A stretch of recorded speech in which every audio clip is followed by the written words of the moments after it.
پھر دن ہوا پرانی رات کا، کرے سو شکر ہم خدا کی ذات کا، خدا کی ذات کا نیا پھر دن ہوا۔ آج کی آیت۔ سیموئیل نے کہا، کیا خداوند سوختنی قربانیوں اور ذبیحوں سے اتنا ہی خوش ہوتا جتنا اس بات سے کہ خداوند کا حکم مانا جائے؟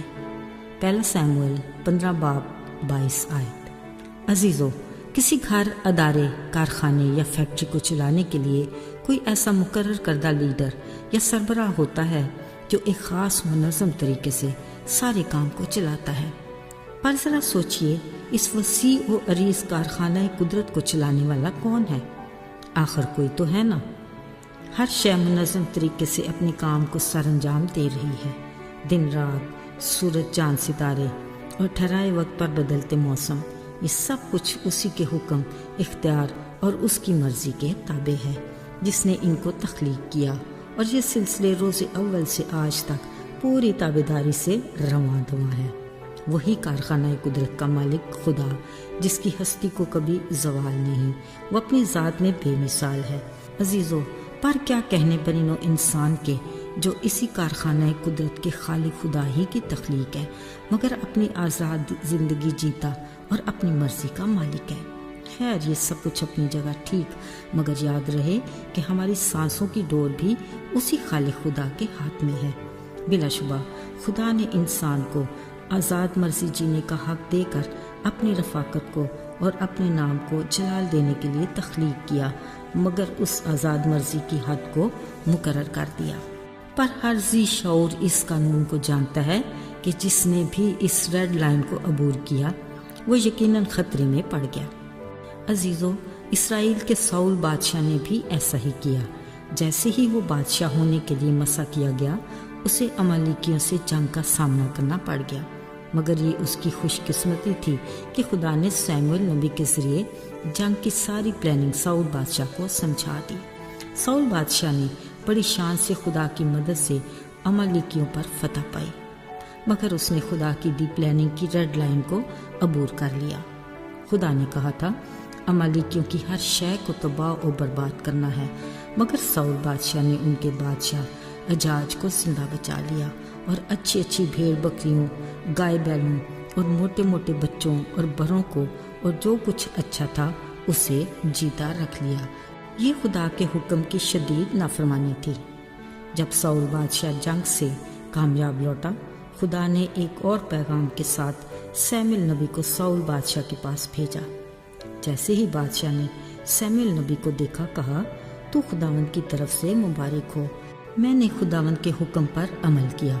ساؤل بادشاہ نے سوچا جنگ میں کامیابی پر اس کے لیے اچھا پیغام ہوگا، مگر جو ہوا وہ ساؤل بادشاہ کی سوچ سے کہیں زیادہ برا تھا۔ عزیزو، سیموئیل نبی نے بادشاہ سے کہا، کیونکہ تو نے خدا کے حکم کو رد کیا، اس لیے خدا نے بھی تجھے رد کیا ہے، اب تو اسرائیل کا بادشاہ نہیں رہے گا۔ یہ ساؤل بادشاہ کے لیے کس قدر بری خبر تھی۔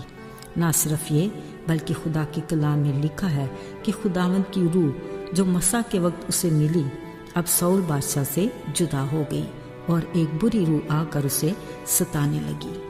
عزیزو، سیموئیل نبی نے ساؤل بادشاہ کی تباہ کاری کی وجہ صاف لفظوں میں بتائی کہ خدا کی فرمانبرداری اور اس کی بات کو ماننا مینڈوں کی چربی اور قربانیوں سے بہتر ہے۔ ساؤل بادشاہ نے نہ صرف خدا کے حکم کو توڑا، بلکہ جھوٹ بولا اور اپنے لوگوں کی غلط صلاح کاری کو خدا کے مقابلے میں ترجیح دی، اور ایسے جانوروں کی قربانی کا سوچا جو قادر مطلق خدا کی شان کے منافی تھا۔ عزیزو، شاید ہم اپنے بارے میں یہ سوچ رہے ہیں کہ سب اچھا ہے، مگر سچ تو یہ ہے کہ سب اچھا نہیں۔ خدا کے حکموں کو ہم توڑتے ہیں، کئی بار جھوٹ بولتے اور غلط صلاح کاری سے اپنی زندگی کے فیصلے کرتے ہیں۔ کبھی اپنی غلط کمائی سے نیکی کے کام کر کے خدا کی خوشنودی حاصل کرنا چاہتے ہیں۔ یاد رہے، خدا اپنے حکم کی تکمیل میں آمیزش کو پسند نہیں کرتا، وہ اپنے بڑے فضل سے ہر بار ہمیں معاف کرتا ہے۔ اور ایک نئی برکت کے ساتھ ہمیں تازگی دیتا ہے۔ ہم سادگی کے ساتھ اس کا حکم مان کر اسے خوش کر سکتے ہیں۔ وہ دل کی خوشی کے ساتھ میرے تھوڑے دیے ہی کو قبول کر لیتا ہے۔ اس نے کہا، مجھے آزما کر دیکھو کہ میں کیسا مہربان ہوں، مگر مبارک ہے وہ جو بغیر آزمائے مجھ پر ایمان رکھے۔ آئیے دعا کریں۔ اے خداوند، تو کس قدر مہربان خدا ہے جو ہر بار ہمیں معاف کرتا ہے۔ تو نے اپنے کلام کو ہمارے راستوں کے لیے چراغ اور روشنی بنایا تاکہ ہم ٹھوکر کھا کر گر نہ پڑیں۔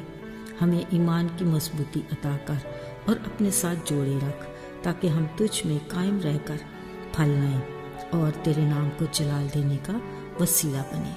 شکر گزاری کے ساتھ مانگی دعا یسوع کے نام سے قبول ہو، آمین۔